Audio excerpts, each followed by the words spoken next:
Hi friends, how are you doing? I wanted to make a quick video on something that we rarely think about because it is unconscious bias.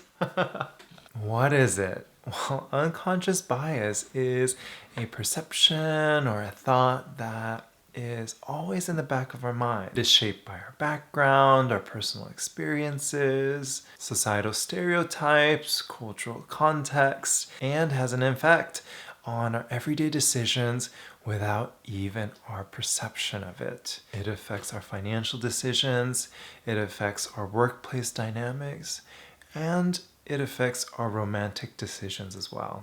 And so, what is it? How do you see it at play? So, I have two examples for you. The first example is preferences. I have a bag, right? This bag is iridescent in color. I love it. My favorite color is iridescent. But for some, you may not like this color at all, right? The fact that this object hasn't changed, but your perception of it and my perception of it is very, very different, shows unconscious biases at play. And the second example I have is, imagine if I had a $100 bill in my hand. And when I pull this $100 bill up, what are your thoughts of it? What you're thinking is probably not the way I'm thinking. I'm a huge saver, and instantly when I see $100, my first perception of it is to save it, invest it. How do I put it away for another day? And if you are, perhaps you're a spender, you might be thinking of ways that you can spend the $100 on, what you can buy, what you can afford, or if you like to buy things for other people, what can you get for somebody else? Now, with the $100 bill, the object hasn't changed. It hasn't magically transformed in front of your eyes, in front of my eyes, into another object. But why is it that this singular object has a different connotation and interpretation of it in our minds? My mind versus your mind. And that too is another example of an unconscious bias at play. Our innate thinking is so different sometimes, and to expect somebody else to think the same way doesn't take into consideration all of that unconscious bias at play.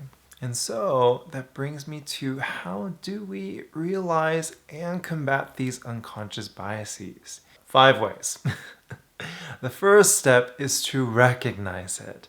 And now you might be thinking, oh, duh, it's so obvious with those 2 examples.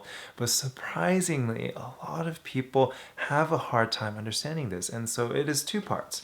First, it is understanding that we have it within our day-to-day decision making. Every single decision that we make has an aspect of our unconscious biases at play. And the second part, whenever we expect someone to change their beliefs about something, we don't take into consideration their unconscious biases. The second step is to step away from moments when we have to make big decisions, whether it's a big purchase decision, a big life, or even a career decision. Being able to step away from the moment allows us to step away from emotional biases that might also be at play as well. We have a moment to collect ourselves and think of these decisions from a different angle or a different light. And the third step is really simple. It is to journal about it. Whenever you have an opportunity to make a life decision, write out the pros and cons of it. It really helps to put in a tangible format sometimes and write out every single pro and con you could think of. You'll be really surprised at what goes on in your head and what thoughts you're leveraging to make these decisions. And the fourth method is something I always highly recommend with people, especially when it comes to investing in yourself, is to think of yourself as a business. Now, businesses are really sterile, they are so emotionless, but that's the point of this exercise, is how do we step outside of ourselves to become a little bit more sterile and emotionless? Whenever a decision directly impacts ourselves, the gravity of it becomes tenfold. And sometimes with that, we start seeing things with even more biases than we normally do. So in this context, think of yourself as a business that you highly respect. If they were to make the same decisions that we were faced with, what would they decide? And lastly, the one I always love is to make totems in your life. And what this means is to pick people in your life that you truly admire. It could be people you are directly involved with in your day-to-day, such as your family members, your friends, or it could be idols, people that you look up to. And so you create these totems, these guides in your life that you're able to put their shoes on for a minute and to decide as if you were them. So for example, let's say you were making a big investment decision. Step outside of yourself and put the shoes on of somebody who you really truly admire and respect as an investor. What decisions would they make?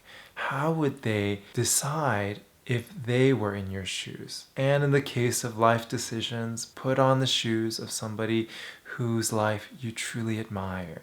If they were to inhabit your shoes, how would they make the decision? These totems help to take you out of yourself and out of your mind so that you can have another perspective before making a decision. Ultimately, at the end of the day, whenever we pull ourselves out of our biases, it will always feel uncomfortable because it is an unfamiliar territory. Just because something feels uncomfortable doesn't mean it's wrong. It might push ourselves to another level that we weren't expecting of reaching. Well, with that, thank you so much for watching. Hope you enjoyed this video. If you did, give me some hearts, like it.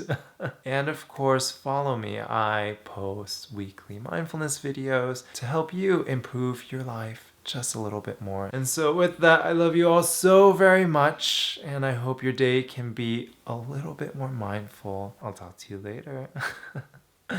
Bye now.